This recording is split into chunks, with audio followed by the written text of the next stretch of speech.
If I ran a zoo. It's a pretty good zoo, said young Gerald McGrew, and the fellow who runs it seemed proud of it too. But if I ran the zoo, said young Gerald McGrew, I'd make a few changes. That's just what I'd do. The lions and tigers and that kind of stuff they have up here now are not quite good enough. You see things like these in just any old zoo. They're awfully old-fashioned. I want something new. So I'd open each cage. I'd unlock every pen. Let the animals go and start over again. And somehow or other, I think I could find some beasts of much more unusual kind. A 4-footed lion's not much of a beast. The one in my zoo will have 10 feet at least. 5 legs on the left and 5 more on the right. Then people will stare and they'll say, "What a sight!" This zookeeper, new keeper Gerald's quite keen. That's the gall-darndest lion I have ever seen. My new zoo, McGrew Zoo, will make people talk. My new zoo, McGrew Zoo, will make people gawk at the strangest odd creatures that ever did walk. I'll get for my zoo a new sort of hen who roosts in another hen's top knot, and then another one roosts in the top knot of his, and another in his, and another in his, and so forth and upward and onward. Gee whiz! But that's just a start. I'll do better than that. They'll see me next day in my zookeeper's hat, coming into my zoo with an elephant cat. They'll be so surprised they'll all swallow their gum. They'll ask, when they see my strange animals come, "Where do you suppose he gets things like that from? His animals all have such very odd faces. I'll bet he must hunt them in rather odd places." "And that's what I'll do," said young McGrew. "If you want to catch beasts you don't see every day, you have to go to places quite out of the way. You have to go to places no others can get to. You have to get cold and you have to get wet too. Up past the North Pole where the frozen winds squeal, I'll go and I'll hunt in my Skeagle mobile and bring back a family of what do you know? And that's how my new zoo, McGrew Zoo, will grow. I'll hunt in the mountains of Zumba Matant with helpers who all wear their eyes at a slant and capture a fine fluffy bird called the bustard who only eats custard and sauce made of mustard, and also a very fine beast called the flustered who only eats mustard with sauce made of custard. I'll catch 'em in caves and I'll catch 'em in brooks. I'll catch 'em in crannies. I'll catch 'em in nooks that you don't read about in geography books. I'll catch 'em in countries that no one can spell, like the country of Matafatapatafapel. In a country like that, if a hunter is clever, he'll hunt up some beasts that you never saw ever. I'll load up 5 boats with a family of jotes whose feet are like cows but wear squirrel skin coats and sit down like dogs but have voices like goats, except they can't sing the very high notes. And then I'll go down to the wilds of Nantucket and capture a family of lunks in a bucket.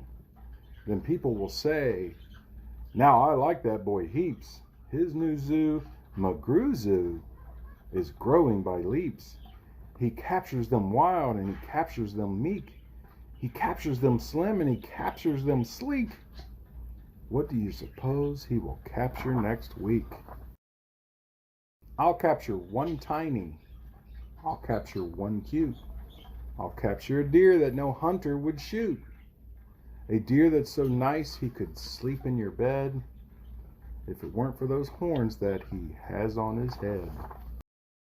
And speaking of horns that are just a bit near, I'll bring back a very odd family of deer. A father, a mother, two sisters, a brother, whose horns are connected from one to the other, whose horns are so mixed they can't tell them apart, can't tell where they end and can't tell where they start. Each deer's mighty puzzled. He's never yet found if his horns are hers or the other way around. I'll capture them fat and I'll capture them scrawny. I'll capture a scragglefoot mulligatawny, a high-stepping animal fast as the wind, from the blistering sands of the desert of Zend. This beast is the beast that the brave chieftains ride when they want to go fast to find some place to hide. A mulligatawny is fine for my zoo, and so is a chieftain. I'll bring one back too. In the far western part of southeast North Dakota lives a very fine animal called the iota. But I'll capture one who is even much finer in the northeastern west part of South Carolina. When people see him, they will say, "Now by thunder, this new zoo, McGrew Zoo, is really a wonder." Most beasts are quite friendly, but still in some lands, some beasts are too dangerous to catch with bare hands. For those that are ugly and vicious and mean, I'll build a bad animal catching machine. It's rather expensive to build such a kit, but with it a hunter can never get bit. A zoo should have bugs, so I'll capture a thwirl, whose legs are snarled up in a terrible snarl. And then I'll go out and I'll capture some chugs, some keen shooter, mean shooter, bean shooter bugs. I'll go to the African island of Yurka and bring back a tizzle-top tufted mazurka, a kind of canary with quite a tall throat. His neck is so long if he swallows an oat for breakfast the first day of April, they say, it has to go down such a very long way that it gets to his stomach the 15th of May. I'll bag a big bug who is very surprising, a feller who has a propeller for rising and zooming around, making cross-country hops from Texas to Boston with only 2 stops. Now that sort of thing for a bug is just tops. And when I've caught him, then the next thing you know, I'll go and I'll capture a wild tic-tac-toe.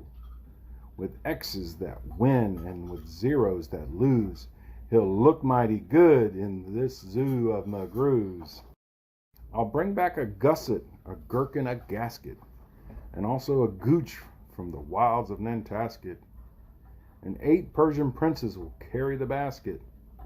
But what their names are, I don't know, so don't ask it.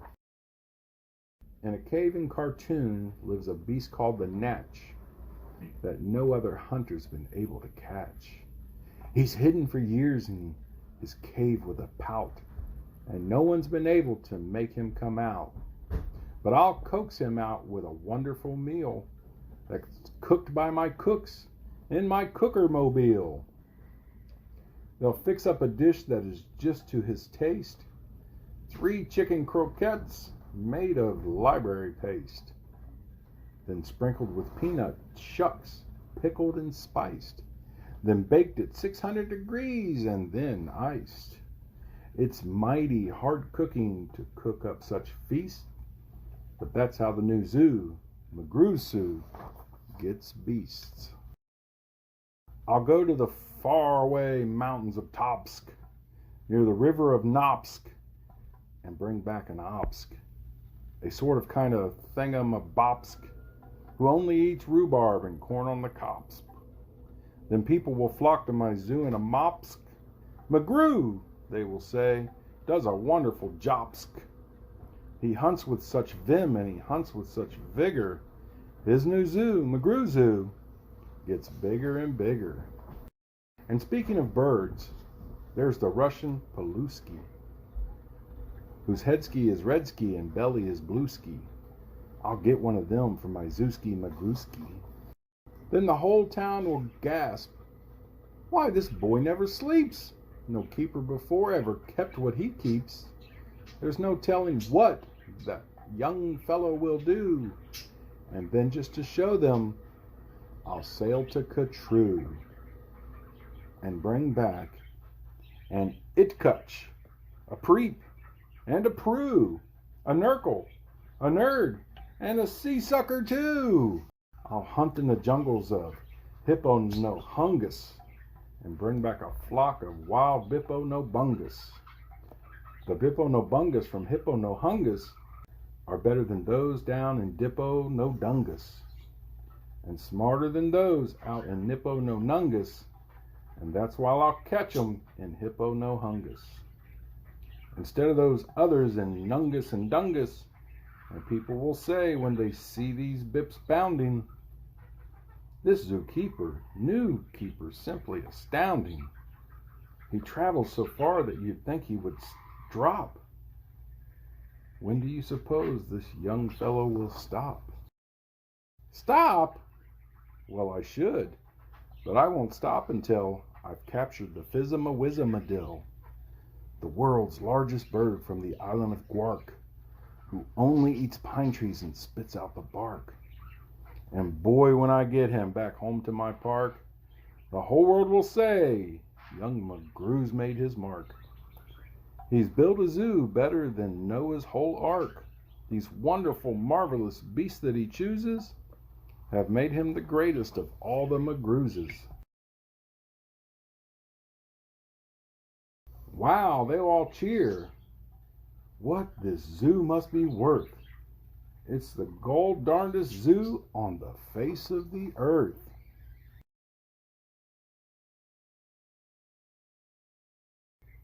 Yes, that's what I'd do, said young Gerald McGrew.